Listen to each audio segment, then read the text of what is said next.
Eternizando o conhecimento. Química, aula 2.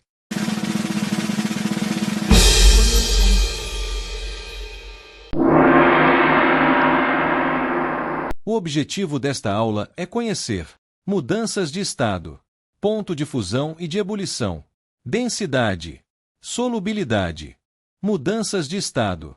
Muitos cursos seguem diretamente para as propriedades características sem falar muito sobre as mudanças de estado. Provavelmente, você deve se lembrar porque isso foi falado incessantemente no primeiro grau. Basicamente, temos 3 estados. Existem outros estados da matéria, como o plasma, mas vamos focar nos 3 principais. São eles, o sólido, o líquido e o gasoso.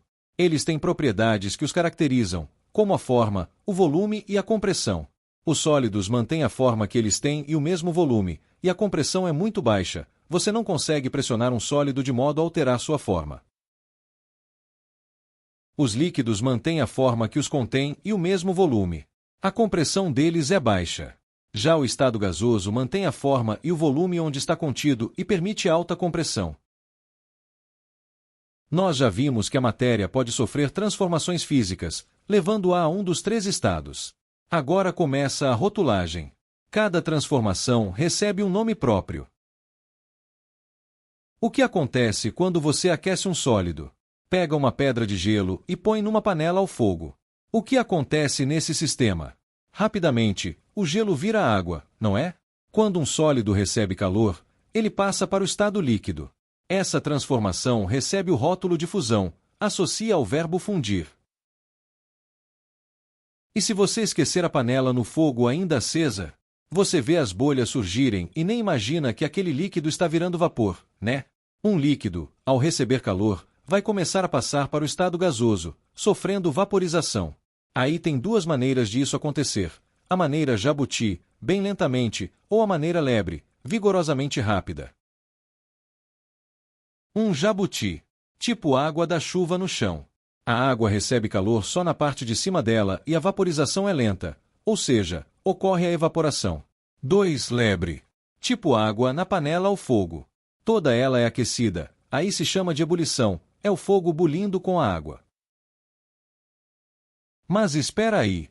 São transformações físicas e já sabemos que podemos desfazer essas mudanças. Mas como?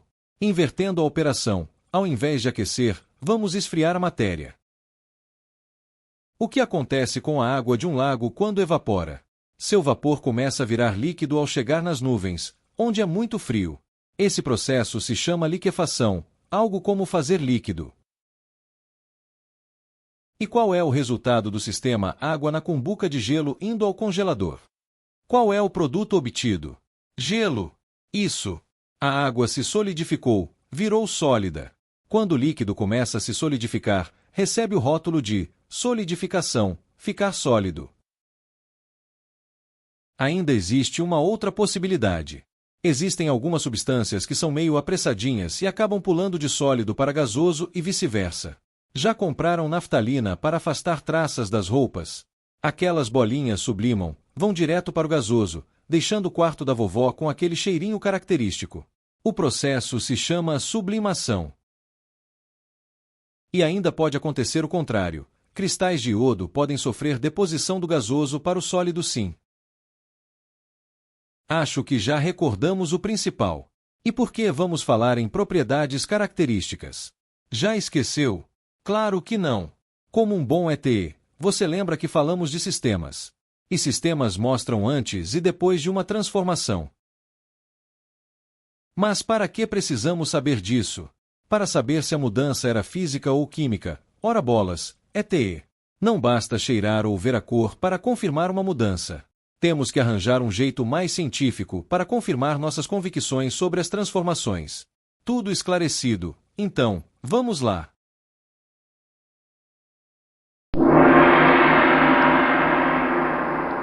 Ponto de fusão e de ebulição. O homem, abelhudo como sempre, observou as mudanças pelas quais passava a matéria e, não satisfeito, quis saber como acontecia em todos os processos. Percebeu que havia 2 agentes que atuavam nessas transformações: a pressão atmosférica e a temperatura. Estando ao nível do mar, ele começou a medir a variação da temperatura e percebeu que as substâncias puras, aquelas que se compõem exclusivamente da mesma substância, recebiam calor, mas o processo só acontecia quando se alcançava determinada temperatura. Ele percebeu que a água, por exemplo, na forma de gelo, só começava o processo de fusão quando chegava a temperatura de 0 graus Celsius. Ele diminuiu de menos 56 graus Celsius até chegar a menos 1 grau Celsius e o gelo continuava sólido. Só quando chegou a 0 graus Celsius é que começava a fundir. Mas, o mais interessante de tudo, permanecia nessa temperatura até que terminasse todo o processo. O curioso homem continuou sua pesquisa e percebeu que, ao aquecer a água a 60 graus Celsius, nada acontecia. E apelou, aqueceu até 100 graus Celsius e foi quando viu a água começar a ebulir e manter a ebulição nos mesmos 100 graus Celsius até que toda a água fosse transformada. Ele fez o processo inverso, esfriando. Fez a liquefação e a solidificação. E disse o homem todo orgulhoso, também na fusão e na solidificação a temperatura se mantém a mesma durante o processo. Mas não esqueça, precisa ser substância pura para que isso seja verdade. E as medidas de temperatura identificadas se referem ao nível do mar, onde a pressão atmosférica é de 1 atm, uma atmosfera, medida usada para pressão. Antigamente se usava 760 mm Hg, que significava a quantidade de mercúrio. Hg é o símbolo do mercúrio, que descia em uma ampola de 1 metro, 1000 mm igual milímetros. O que podemos concluir com tudo isso? Bom, se alguém medir a temperatura da água, pura, ao nível do mar e te disser que o valor é de 60 graus Celsius, você poderá dizer, com a maior convicção do mundo, que esta água está no estado líquido. Outra coisa. O homem também experimentou várias substâncias puras e observou que cada uma tinha seus pontos de fusão e ebulição próprios. Agora ficou fácil descobrir qual substância é qual. Mas como? Porque o homem também viu que as misturas não se comportavam da mesma maneira. A água com sal, ou açúcar, tinha pontos diferentes e o mais interessante é que não mantinham um ponto estável. A fusão ocorria numa faixa de temperatura, assim como a ebulição. Só de curiosidade, veja a tabela a seguir, onde se mostram o ponto de fusão e o ponto de ebulição de algumas substâncias puras. Veja os gráficos que roubei daquele homem curioso sobre os processos completos de mudança de estado da água. Observe como se mantém na mesma temperatura durante cada processo. Não é interessante que, a 100 graus Celsius, a água pode estar vaporizando ou se liquefazendo.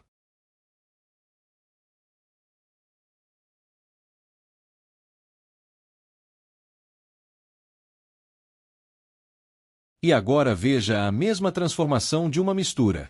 Olha como não fica fixa a temperatura durante os processos de mudança de estado.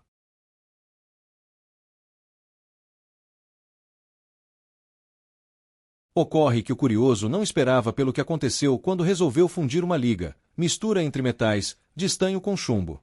A temperatura se manteve constante, contrariando sua teoria. Mas como assim? Como um bom ETE, resolveu prosseguir com o processo e ficou aliviado. A mistura não se mantinha constante na ebulição. E resolveu batizar essa mistura de eutética, que seria algo como bem fundido, em grego. Ou seja, a mistura eutética quer nos enganar durante a fusão, mas não consegue fazer isso na ebulição. Veja essas outras misturas. Olha que pegadinha. Ao atingir 183 graus Celsius, a liga de estanho e chumbo se mantém nessa temperatura até que toda ela vire líquida. Mas não parou por aí. Misturou um pouco de água no álcool e pôs a mistura no fogo. O ponto de ebulição se mantinha constante. Mas, quando testou na fusão, a temperatura não se mantinha constante. Ufa! E batizou essa mistura de azeutrópica, algo como sem mudança ao ferver, em grego. Ou seja, a mistura azeutrópica pode tentar nos enganar, mantendo a mesma temperatura constante durante a ebulição, mas não consegue fazer isso na fusão, porque a temperatura não fica fixa.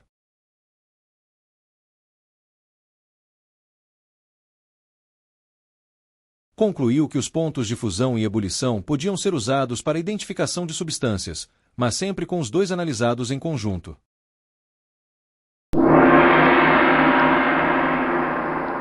O grupo entrou numa floresta densa, ou a cidade tem uma densidade populacional bem grande. Quando você ouve uma frase assim, em que você pensa? Que tipo de floresta era essa? Deve ser uma área com muita vegetação e a cidade tinha muitos habitantes, não? A química trata a densidade da mesma maneira. Você já pegou uma barra de ferro e uma de alumínio, de mesmo tamanho? Você percebe a diferença no peso. O que te parece? Não parece que a de ferro tem mais concentração da matéria e a de alumínio tem menos? É fácil perceber isso. Se pegar 100 gramas de ferro e 100 gramas de alumínio, veremos que o ferro ocupa menos espaço. Isso dá a impressão de que a matéria está mais concentrada no ferro. E se, agora, definíssemos essa concentração que existe dentro de um determinado volume para podermos comparar? É como dizer quantos gramas de açúcar e de sal existem em uma xícara. E usando uma balança, iríamos ver a diferença entre eles. Para quê? Cada substância tem a sua própria concentração de matéria. Assim, poderíamos ter 292 gramas de sal por uma xícara e 204 de açúcar por xícara.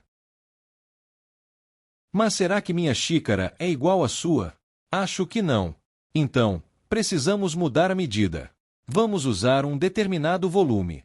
Pegamos um cubo que tem 1 centímetro de largura, 1 centímetro, cm, de comprimento e 1 centímetro de altura. Se você multiplicar as três dimensões, teremos 1 centímetro vezes 1 centímetro vezes 1 centímetro igual a 1 centímetro cúbico. Essa será a nova xícara. E assim teríamos 1,1 gramas por centímetro cúbico de sal contra 0,8 gramas por centímetro cúbico de açúcar. Percebeu que, mesmo alterando o volume, o sal continua tendo mais massa que o açúcar? Podemos dizer que o sal é mais denso do que o açúcar. E a proporção se mantém. Você pode até concluir que aquela xícara deveria ter um volume de 260 centímetros cúbicos. Se fizermos 292 gramas dividido por 260 centímetros cúbicos de sal, teremos 1,1 gramas por centímetro cúbico. É isso que pode ser usado para diferenciar substâncias. E a essa relação de massa em um determinado volume é que a química trata de densidade e a relação matemática é: densidade é igual à massa dividida pelo volume ocupado por essa massa. Mas, por que não usar o ponto de fusão? Nem sempre é fácil fundir materiais como, por exemplo, o ferro, que tem esse ponto em torno de 1538 graus Celsius. Seu forno não alcança essa temperatura, né? Agora, se você tiver uma barra que pareça ferro, basta determinar seu volume para confirmar facilmente. Se a barra tiver 1 metro vezes 2 centímetros vezes 0,5 centímetros, teríamos o seguinte volume: 100 centímetros, todas as dimensões devem ter a mesma unidade, vezes 2 centímetros vezes 0,5 centímetros igual a 100 centímetros cúbicos. Se buscarmos na internet, saberemos que a densidade do ferro é 7,87 gramas por centímetro cúbico, ou seja, 7,87 gramas para cada 1 centímetro cúbico. Então, se em 1 centímetro cúbico tem 7,87 gramas de ferro, em 100 centímetros cúbicos teremos 787 gramas. Basta pesar em uma balança para confirmar, sem precisar de uma usina metalúrgica.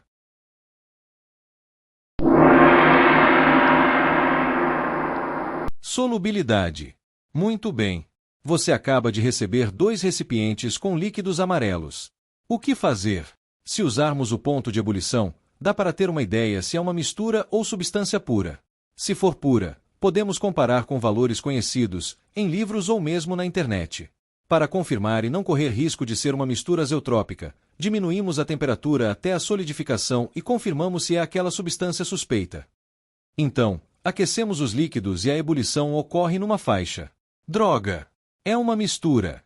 Se usarmos a densidade, teremos pistas, mas não resolve tudo. O que fazer? A solubilidade pode ajudar. Mas o que é a solubilidade? No dicionário, a solubilidade é a capacidade de uma substância, soluto, se dissolver em outra substância, solvente, para formar uma mistura homogênea, conhecida como solução. Essa propriedade varia de acordo com a natureza do soluto e do solvente, além de ser influenciada por fatores como temperatura e pressão. Nossa! Olha a quantidade de rótulos novos. Vamos, então, conhecer cada um. Talvez um exemplo possa explicar melhor. Você tem um copo com água e despeja um pouco de sal. Depois você mexe com uma colher. Você fez uma transformação física, lembra? E criamos um sistema. No estado inicial, tínhamos água no copo e sal na colher. E no estado final, terminamos com água salgada. Vamos pensar nos termos. O sal é o sólido, seco, enxuto, e depois desaparece. Aí, ele se chama soluto. A água é o líquido e por isso é envolvente e se chama solvente. Então, já temos a noção de dois rótulos. O sólido enxuto que desaparece é o soluto. O líquido envolvente que some com o sólido é o solvente. Quando isso acontece, o solvente some com o soluto, temos uma solução. Igual quando você dissolve seus problemas na sua cabeça. A solução também é chamada de mistura homogênea, porque é igual, homo, em qualquer ponto que você observar. Porém, nem tudo se dissolve. Se você jogar um pouco de areia na água, nada de novo acontece e você terá uma mistura heterogênea, hetero igual diferente. Nessa mistura, cada elemento que você distingue perfeitamente se chama de fase. No caso, vamos ter duas fases. Mas, vamos voltar à mistura homogênea, a solução. Quer dizer que podemos empanturrar o copo de sal que continua a desaparecer, como magia? Não. Existe um limite e esse limite é exatamente a solubilidade da substância desaparecida. Por isso, no dicionário deveria dizer que é a capacidade máxima que uma substância, soluto, pode ser dissolvida por uma certa quantidade de outra substância, solvente, em uma determinada temperatura e pressão.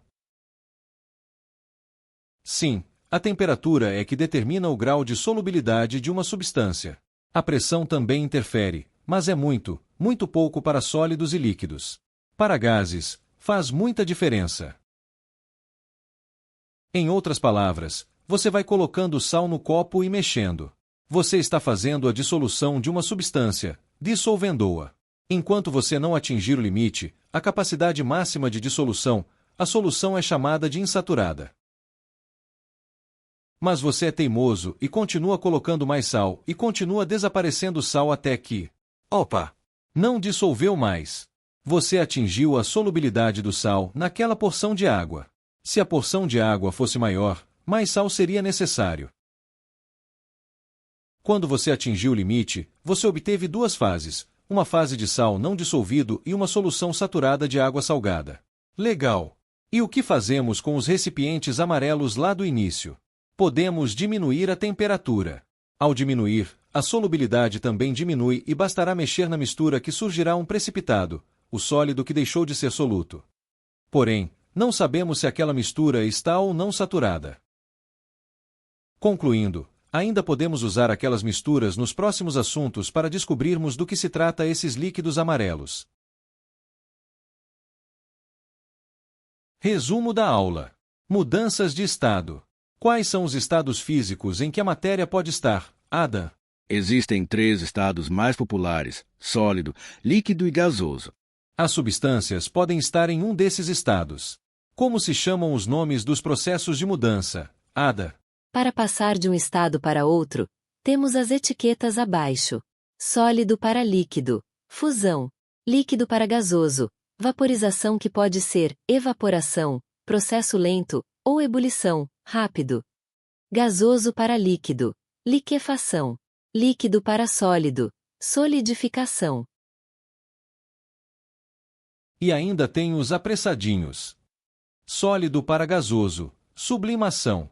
Gasoso para sólido, deposição, ou ressublimação. Como identificar uma substância, Amanda? Podemos identificar substâncias usando suas propriedades características, como ponto de fusão e ponto de ebulição, densidade, solubilidade. Ponto de fusão e de ebulição. Qual a diferença entre substância pura e mistura, Andrew? Substância pura, formada por apenas uma substância. Mistura, formada por 2 ou mais substâncias. As substâncias puras possuem seus próprios pontos de fusão e ebulição. Ao alcançá-los, se mantém na mesma temperatura até o fim do processo. As misturas apresentam pontos de fusão e ebulição numa faixa de temperatura. Mas cuidado, Andrew. Misturas eutéticas apresentam ponto de fusão constante e misturas azeotrópicas se mantêm na mesma temperatura durante a ebulição. Convém sempre usar os pontos de fusão e ebulição em conjunto. Arabella, você pode me dizer o que seria a densidade? Claro que sim. Cada substância possui sua própria concentração de matéria. A densidade indica o quanto de matéria dessa substância há em um volume definido. Assim, densidade igual a m dividido por v, sendo m a massa da substância e v o volume ocupado por essa mesma substância. E o que seria solubilidade, Ava? Bom, outra característica das substâncias é a sua capacidade de se dissolver em uma outra substância. Geralmente se considera um sólido, que será o soluto, dissolvendo em um líquido, que será o solvente. Mas há também misturas entre líquidos e entre gases.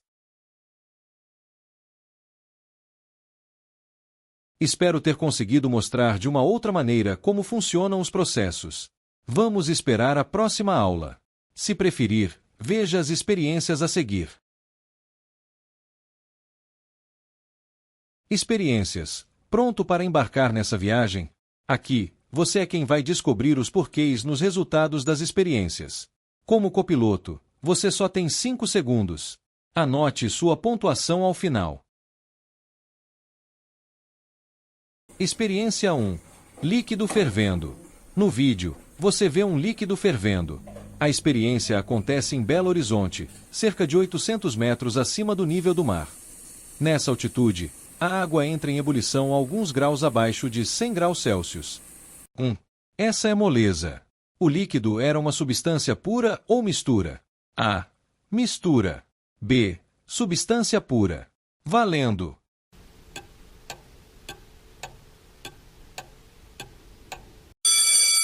Resultado: substância pura, porque durante a ebulição, a temperatura permaneceu praticamente constante, característica das substâncias puras. 2. Ficou difícil agora. Que líquido pode ser este? A. Óleo. B. Água. C. Álcool. Valendo.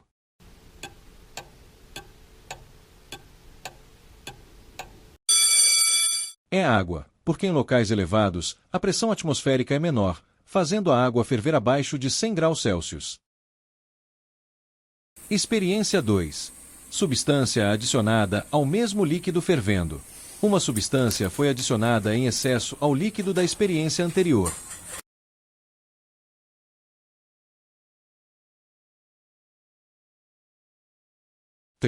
Será que acerta essa? Uma substância pode aumentar a temperatura de ebulição de um líquido? A. Sim. Algumas misturas elevam a temperatura de ebulição. B. Nunca. Nem que fosse criptonita. Valendo.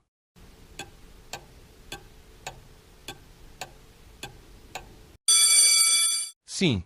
Porque adicionar certas substâncias, a solução pode passar a ferver em temperaturas maiores.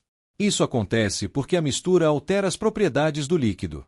Experiência 3. Resfriamento da mistura. A mistura anterior foi resfriada. A substância adicionada era sal e o líquido era água. 4. Você vê isso todo dia. Depois de um certo tempo, apareceu uma fina camada na superfície. O que pode ser isso? A. Gelo. B. Sujeira. C. Sal cristalizado. Valendo.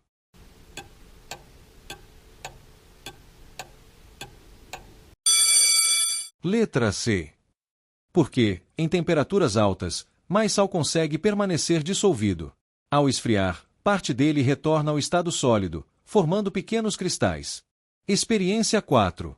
Densidade misteriosa. 3 tubos de ensaio idênticos foram usados. Um com água, um com açúcar, um com sal. Depois, os tubos foram colocados em um recipiente com água. O tubo com água ficou nivelado. O tubo com sal afundou um pouco. 5. Agora complicou. O que acontecerá com o de açúcar? A. Vai nivelar. B. Vai boiar mais. C. Vai afundar. Valendo.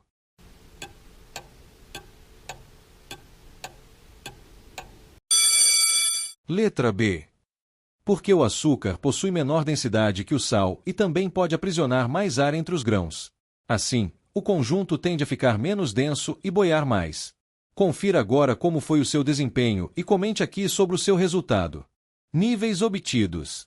Se você conseguiu 1 acerto, recruta perdido. Sem você, a nave não consegue decolar. 2 a 3 acertos. Aprendiz de cientista. Tá evoluindo, mas a nave ainda não decola. 4 a 5 acertos. Cientista sênior. Uau! Pode acionar os motores. Mas ainda não acabou. Veja algumas curiosidades. E quem é que tem o número atômico 2? É o hélio, o segundo elemento da tabela periódica. Ele tem número atômico 2, 2 prótons, 2 elétrons e 2 nêutrons. Será que Gilberto Gil pensou no hélio ao fazer a música Expresso 2222? Brincadeira! Acreditem, esse elemento é o mais abundante, depois do hidrogênio, é claro. E além de estar presente no Sol, ele também marca presença na Lua. Que loucura! Mas, na Terra ele é bem raro. O mais interessante é que ele não é inflamável como o hidrogênio, podendo inflar balões e até dirigíveis. Nossa! Você acabou de completar a primeira linha da tabela que só tem H, hidrogênio e hélio. Siga sempre assim e vai virar um ETE como eu. Vamos aguardar a próxima aula para descobrirmos mais elementos químicos. Não ultrapasse esta página limítrofe. Você está prestes a entrar no filme do Doutor Estranho, no multiverso da loucura. Se você continuar, a responsabilidade é só sua, pois vou colocar o que penso a seguir e pode atrapalhar quem pretende concluir o 2º grau ou quem deseja obter um emprego através de um concurso público. Tudo o que você aprendeu pode se perder depois que você entrar. Então, pense bem antes de fazer isso. Agora é por sua conta e risco. Sim, toda loucura começa aqui. Eu emperrava em várias matérias no 1º grau por não entender como certas coisas funcionavam. Em matemática, havia as regras tais como se estava multiplicando, passava para o outro lado do igual dividindo, em uma equação de 1º grau. Mas, por que tinha que ser assim? E isso gerava lacunas, não conseguia seguir uma continuidade no raciocínio. Foi aí que veio Descartes, se lê Descartes, que me disse, você pensa, logo você existe. Sim, você sabe que existe, porque pode pensar na sua existência. Logo, por que não criar suas próprias conclusões para preencher esses vazios? Então, prepare-se para o que vem pela frente. Mudanças de estado. A primeira pergunta é, por que a matéria tem que mudar de estado? Comecei a pensar no universo sendo bem simples. E se tudo fosse formado por partículas bem pequenas do tamanho bem próximo ao do elétron? Pensando assim, imaginei que essas partículas deviam girar em torno de si mesmas e esse movimento mantinha as partículas um pouco afastadas entre si, mas será que a natureza desejaria que ficassem afastadas? Acho que não.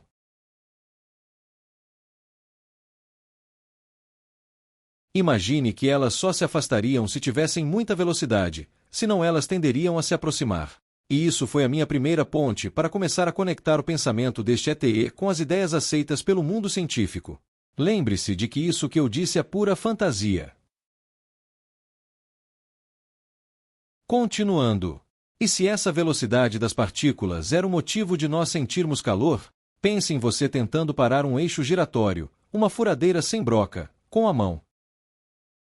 Ai, queimei a mão, você diria. Então, o fogo seria um conjunto de partículas girando em alta velocidade. E queima porque são várias partículas se chocando com nossos nervos. É pura ficção, não? Mas não misturo as coisas. A verdade científica continua num lado e as minhas suposições do outro. Partindo dessa ideia absurda, pensei nas partículas do fogo se chocando contra a panela. As partículas da panela começando a girar com velocidade, mas transferindo essa velocidade ao que estava dentro da panela. As partículas do que estava dentro da panela começavam a girar com essa velocidade recebida e, no ar, havia espaço para elas girarem sem muito obstáculo. Que beleza! Então, pensei em aceitar que o sólido seria um conjunto de partículas bem próximas entre si, quase imóveis. No líquido, elas podiam girar com mais velocidade e, no gasoso, a velocidade era bem maior. Até agora, eu achava isso plausível. Plausível não é sinônimo de realidade. É só suposição. ponto de fusão e de ebulição. E a minha primeira pergunta sobre o assunto foi: por que a temperatura se mantinha constante? Então, pensei, e se cada partícula do líquido dentro da panela, ao receber a velocidade, se deslocasse para cima como querendo se afastar das demais? Com cada uma fazendo o mesmo. E o termômetro? Como reagiria? A partícula repassaria sua velocidade ao mercúrio do termômetro e as partículas do mercúrio começariam a se afastar, fazendo a coluna subir, registrando o aumento de temperatura. Então, imaginei cada partícula do líquido recebendo o impacto da panela e vaporizando, uma por uma. Ou seja, não daria tempo de aumentar a temperatura, pois o calor, o choque, era constantemente repassado às partículas que abandonavam o seu estado para o gasoso, levando consigo a velocidade obtida. Quanto absurdo, não? Mas, isso permitiu fixar melhor o que aprendi em química. A segunda pergunta seria: e por que a pressão interfere? E se pensarmos que as partículas sofrem com o peso de outras? Ao nível do mar, teríamos uma quantidade muito grande de partículas sobre todos os sólidos e líquidos. Conforme subíssemos em uma montanha, essa quantidade ficaria bem menor e, logo, a coluna de mercúrio sofreria menos pressão, não? Beleza! Mas isso não tem prova científica. É suposição. E deste ET? Densidade. Continuando com a ideia de partículas. Quanto mais partículas giram menos rápido, mais próximas elas ficam e, em consequência, haverá mais partículas em 1 centímetro cúbico. Mas o que é partícula para mim, um humilde ET? Não é um átomo. A minha partícula é menor do que o átomo. É algo do tamanho do atual elétron.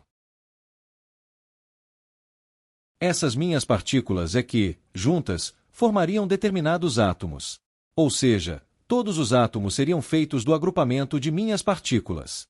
Assim, a densidade seria medida pela quantidade de minhas partículas que existissem num volume definido. Viu que loucura? Mas, isso não é a definição de densidade na realidade, não é? Solubilidade.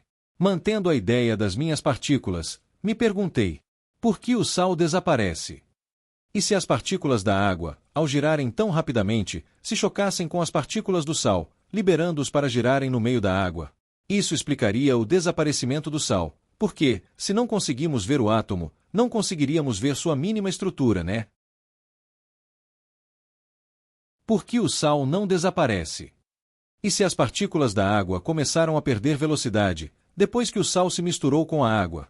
Não teriam como destacar a menor partícula do sal, pois eles estariam mantidos com a força que os criou.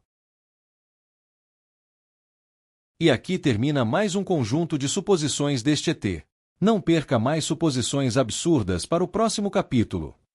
Até lá!